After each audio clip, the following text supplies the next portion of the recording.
బరువు అనారోగ్య సమస్యలకు కారణం. డాక్టర్ వీనిలా వెయిట్ లాస్ డైట్ లో జాయిన్ అవ్వండి, బరువు తగ్గండి. నమస్తే రమగారు. నమస్తే జయ. రమగారు, మనం కాశీ మజిలీలు చెప్పుకుంటూ ఉన్నాము. కొంత గ్యాప్ వచ్చిందండి. ఈసారి ఒక పని చేద్దాం రమగారు. వీళ్ళు వెంబడి ఒకేసారి ఒక 5-6 వచ్చేసేలాగా మనం చెప్పుకుందాం. ఎందుకంటే మనం మాట్లాడుకునేసరికి లేట్ అవుతోంది. అవి పోస్ట్ అయ్యి పాపం ఆడియన్స్ కూడా వెంటనే స్టోరీలు అందుతా ఉంటే కథ కొంచెం అర్థంలో ఉంటుంది. నేను కూడా గ్యాప్ తోటి మీకు పాపం ఇబ్బంది అయితే కదా. నేను కూడా మర్చిపోతూ ఉంటాను. ఎక్కడ దాకా చెప్పామో గుర్తుండదు. కథ అవును. ఫ్లో పోతుంది. రన్నింగ్ అవును. లాగా చేసేద్దాం ఈసారి. అలానేనండి. ఇదేం చెప్తున్నావు? విద్యా రూప కళా శీలవత్తుల కథ చెప్తున్నాం. నలుగురు అమ్మాయిలు.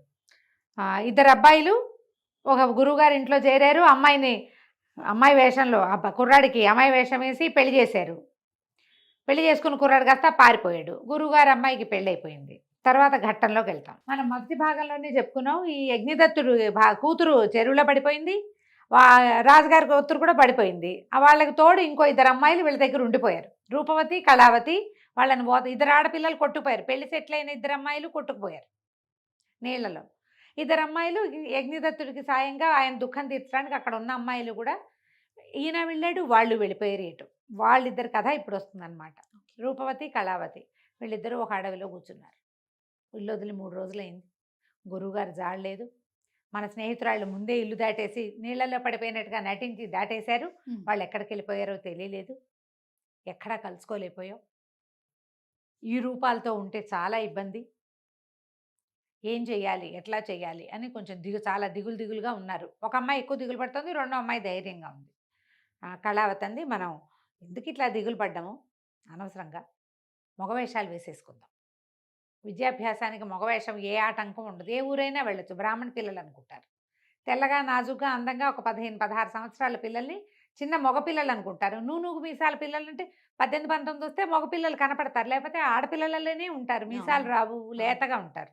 అందుకని 2 వేషాలు వేసుకున్నారు. మకరాంకుడు, శశాంకుడు పేర్లతోటి. శశాంకుడు ఒకడు, మకరాంకుడు ఒకడు. వీళ్ళిద్దరూ కలిసి సరే ఏం చేశారు, వాళ్ళ దగ్గర ఉన్న ఆభరణాల్లో ఏదో కొన్ని అమ్మేసి భోజన సామాగ్రి అవి కొనుక్కున్నారు. ఇక ప్రయాణం మొదలుపెట్టారు. రోజులు గడిచిపోయినాయి. దరి తెన్ను లేదు. ఏదో ఒక అడవిలో చిక్కడిపోయారు వీళ్ళు. ఏదైనా ఊరు చేరితే 2 అబ్బాయిలు ఉన్నారు చూసారా, 2 అమ్మాయిలు ఉన్నారు చూసారా, ఓ బ్రాహ్మణైనా భార్య వచ్చారు చూసారా అని ఎవరినైనా అడగచ్చు. అడవిలో దాని దరి తెన్ను లేదు. అక్కడ ఏం అడుగుతారు? వెళ్ళగా ఏమైంది, వీళ్ళకి అలసట వచ్చేసింది. ఆహార పదార్థాలు అయిపోతున్నాయి. అడవుల్లో రోజు 2 పూట్ల తినేస్తే అయిపోవా? ఊళ్ళలో నుంచి వెళ్తుంటే ఈ ఊళ్ళో అయిపోతే కొనుక్కుంటారు. దాంతో తిండి పదార్థం కూడా తగ్గిపోయింది. నీళ్ళు అయిపోయినాయి వాళ్ళ దగ్గర. నీళ్ళు ఎక్కడున్నాయో దారి తెలియటం లేదు. వెళ్తూ ఉంటే కొట్టు, చంపు, పొడువు అని ఇట్లా కేకలు వినపడ్డాయి. తీరా చూస్తే ఒక పెద్ద అడవి పంది. బోళ్ళంతమంది ఆటవికులు ఎవరో దాన్ని వెంబడి పడుతున్నారు. అక్కడెక్కడో మాటలు వినపడుతున్నాయి. అది వీళ్ళ వైపుకి వచ్చేసింది. వీళ్ళ మీదకి వచ్చేసేసరికల్లా పుల్లబెట్టి ఒక కర్ర పెట్టి దాన్ని అడ్డుకున్నారు. 2 అడ్డుకున్నారు. కానీ ఓ పిల్లకి గట్టిగా తగిలేసినాయి దెబ్బలు. రూపవతి ఆపలైపోయింది దాన్ని. అది కాస్త దీన్ని ఆ పంది రూపవతిని గీరేసింది బాగా. గీరేసరికల్లా పడిపోయింది పక్క. పంది పారిపోయింది వెనకాల నుంచి కేకలు వచ్చేసరికి. ఈ పడిపోయిన అమ్మాయి భయం వేసేసింది కళావతికి. ఏడవటం మొదలుపెట్టింది. అయ్యో ఇలాగైపోయావు, ఇప్పుడు నేనేం చేయను, నేను నిన్ను ఎట్లా తీసుకెళ్ళను, నీకు ఏదైనా అయితే నేనేం చేయాలని శోకాలు పెట్టి ఏడ్చింది. తీరా అది మెల్లిగా రూపవతి పడిన అమ్మాయి కదిలి కొంచెం దాహం అనేసరికి కళావతి ఏం చేసింది, నీళ్లు పట్టుకురావడానికి వెళ్ళింది. ఇక ఎంత వెతికినా నీళ్లు దొరకల. ఈ పడిపోయిన అమ్మాయి పడిపోయింది. నడిచిన అమ్మాయి నడుచుకుంటూ పోతోంది. ఇక వెళ్ళగా ఏమైంది, కొంతమంది సైనికులు వాళ్ళు కనిపించారు. ఒక రాజుగారు, లీలావతి నగరానికి చెందిన రాజుగారు కిన్నెరదత్తుడు. ఆ కిన్నెరదత్తుడు అనే రాజు ఒక స్కంధావారం విడిసి ఉన్నాడు అక్కడ. అతని దగ్గరికి తీసుకుపోయారు సైనికులు. తీసుకెళ్తే మేమిద్దరం స్నేహితులం. నా పేరు శశాంకుడు, నా స్నేహితుడు మకరాంకుడు. మగవేషంలో ఉన్నారు కదా.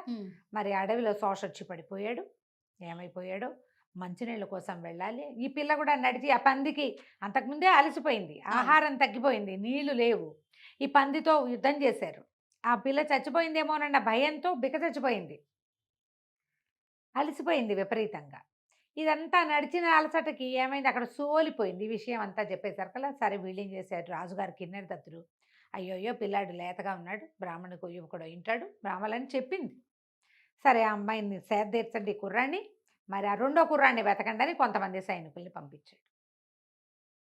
పంపించాడు కానీ వీడికి స్పృహ రాల. ఈ అబ్బాయి ఇక్కడ పడిపోయినవాడు పడిపోయాడు. శశాంకుడు వేషంలో ఉన్న ఆ అమ్మాయి పడిపోయింది ఇక్కడ, కళావతి పడిపోయేసరికల్లా రాజుగారు ఏమన్నారు, పంపించినారు. వాళ్ళేమో సాయంకాలం వచ్చి అక్కడ ఎవ్వరూ లేరండి, కనిపించలేదు అని చెప్పారు. మళ్ళీ వెతకడానికి పంపాడు. ఈ లోపల ఏమైంది, స్కందావారం లేవ తీసుకుని బయలుదేరారు.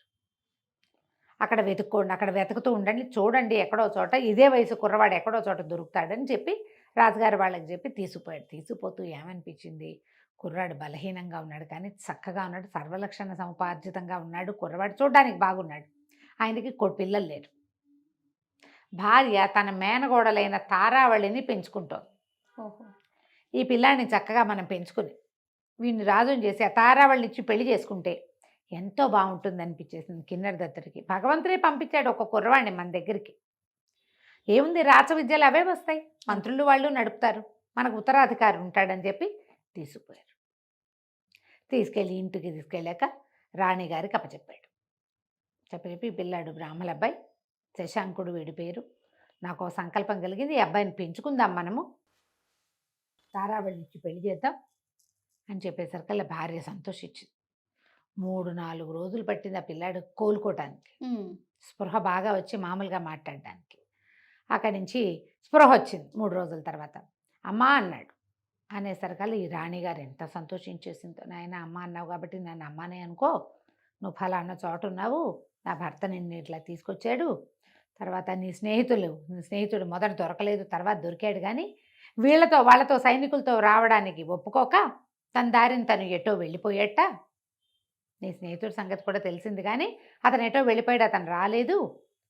మరి నువ్వు చక్కగా ఆరోగ్యం చేకూర్చుకుని రాచ విద్యలు కొన్ని నేర్చుకుని మా రాజానికి ఉత్తరాధికారి అవుదు కానీ మాతో ఉండిపోమని. నిర్ఘాంతపోయింది పిల్ల. ఇదేమిటి, నేను మగవేషంతో ఉంటే ఇక్కడ రాజు అవటం ఏమిటి, ఆ పిల్లని ఎవరితో పెళ్లి చేసుకోవటం ఏమిటి నేను అని కొంచెం సరే ఇది మాట్లాడకుండా ఉండిపోయింది. వాళ్ళు ఏం చేశారు, కాస్త ఆహారానికి దానికి దీనికి చక్కగా ఏర్పాట్లు చేసి బాగా ఉంచుకున్నారు. కొద్ది కాలం గడిచింది. ఇంకక్కడే ఎక్కడికి వెళ్ళటానికి ఏమీ ఆసరా లేదు. పైగా నేను ఆడపిల్లనని చెప్తే అది ఇంకో రకంగా అవుతుంది, మోసం చేసినట్టు అవుతుంది కదా. తర్వాత ఈ ఆడవేషం బయటపడితే అది కూడా ఆడవేషం అని తెలిస్తే ఎవరైనా అడ్వాంటేజ్ తీసుకుంటారు. నిశ్శబ్దంగా ఉండిపోయింది అమ్మాయి. ఉండిపోయింది. క్రమంగా ఏమైంది, కొద్ది రోజులు గడిచేసరికల్లా ఈ రాజుగారు కిన్నెర దత్తుడు పాము కాటికి మరణించాడు. ఆయన మరణిస్తూ శశాంకుణ్ణి రాజుని చేయమని, తారావళినిచ్చి పెళ్లి చేయమని మంత్రులకి చెప్పాడు. చెప్పేసరికల్లా ఓహో రాజ్యం అంతా శోకంలో మునిగిపోయింది. ఒక చోటకు వచ్చినప్పుడు వాళ్ళ పద్ధతి ప్రకారం పోతూ ఉండాలి. క్రమంగా రోజులు గడిచినాయి. ఆ రాణిగారేమో ఈ శశాంకుడి దగ్గర కూర్చుని, నాయన నీ తండ్రి మరణించాడు కదా, ఆయనేమో నీ ఆఖరి కోరిక నిన్ను రాజుని చేయమని, తారావళినిచ్చి పెళ్లి చేయమని చెప్పాడు. ముందు రాజు అవు నాయన, వచ్చి సెటిల్ అయ్యాక అంటే రాజు అయిపోవచ్చు, పట్టాభిషేకం చేయొచ్చు, తండ్రి మరణించిన 15 రోజులకు 18 రోజులకు వివాహం చేసుకోవడానికి అవకాశం లేదు, కొంచెం సమయం ఆగాలి. మరి ముందు రాజు అయిపో, ఈ రాజ్యం అంతా పూర్తిగా నువ్వు సర్దుకున్న తర్వాత వివాహం సంగతి చూసుకుందాము అనేసరికి ఇంకొక వేరే దారి లేదు. సరేనని ఒప్పుకున్నాడు. ఒప్పుకునేసరికల్లా చక్కగా పట్టాభిషేకం చేశారు. రాజు అయిపోయాడు శశాంకుడు. రాజు అయిపోయి రోజులు గడుస్తుంటే ఇతనికి అనిపించేది, ఏమిటి నేను ఈ రాజ్యం పిచ్చిలో పడి ఆడదాన్నని మర్చిపోయాను, స్నేహితురాళ్ళని మర్చిపోయాను. 2 ముందు వెళ్ళారు, ఒకటి నాతో వచ్చింది, మేము 4 ఒకలాంటి వాళ్ళము, ఇది ఎట్లా? అందుకని ఏం చేశాడు, మనం రాజుగా ఉన్నాం కాబట్టి ఇది బాగా కుదురుతుందని ఒక పద్యం రాయించాడు. ఏమంటే ఒక చిన్న పాప వల్ల 3 ఆడపిల్లలు కలిగారు, 3 ఒకలాగానే ఉన్నారు, వాళ్ళెవరో మేము తెలుసుకోగోరుతున్నాము అని అర్థం వచ్చేలాగా ఒక పద్యం రాయించి అన్ని దేశాలకి ఆ కాగితాలు ఇచ్చి పంపించాడు. దీనికి సమాధానం చెప్పిన వాళ్ళు తెలుసుకోగోరుతున్నామంటే ఏం ఫలానా అని చెప్పాలి. ఆ చెప్పిన వాళ్ళు ఎవరైనా ఉంటే వాళ్ళని పట్టుకురండి అని చెప్పి ఆ భూర్జపత్రాల మీద ఇవి రాయించి అన్ని దేశాలు అన్ని ఊళ్ళకి పంపించాడు. అవకాశం ఉంది కాబట్టి. సో ఏం సమాధానం వస్తుందో ఇంకా చూడాలన్నమాట. ఇప్పుడు ముందు 2 అమ్మాయిలు మగవేషం వేసుకుని ముందు కనపడి తర్వాత ఆడవేషం వేసుకుని పెళ్లి చేసుకుని వెళ్ళిపోయారు. ఒకటి. తర్వాత ఇద్దరు అమ్మాయిలు మళ్ళీ మగవేషం వేసుకుని, ఒకడు రాజయ్యాడు మగవేషంలో ఉన్నది, ఇంకొక అమ్మాయి ఏమో ఎక్కడికో వెళ్ళిపోయింది. ఓకే. ఆ వెళ్ళిపోయిన అమ్మాయి ఏమైంది, ముందు ఇద్దరు అమ్మాయిలు ఏమయ్యారు, మగవేషం వేసుకున్న వాళ్ళు ఏమయ్యారు, మొత్తం కథ మళ్ళీ మనం తర్వాత భాగంలో తెలుసుకుందాం. తప్పకుండా రమ్మగారు. నమస్తే. బోల్డ్ అన్ని మలుపులు ఉంటాయి ఇందులో. అవునండి, అన్ని ట్విస్టులే. రైట్ అండి. నమస్తే. నమస్తే.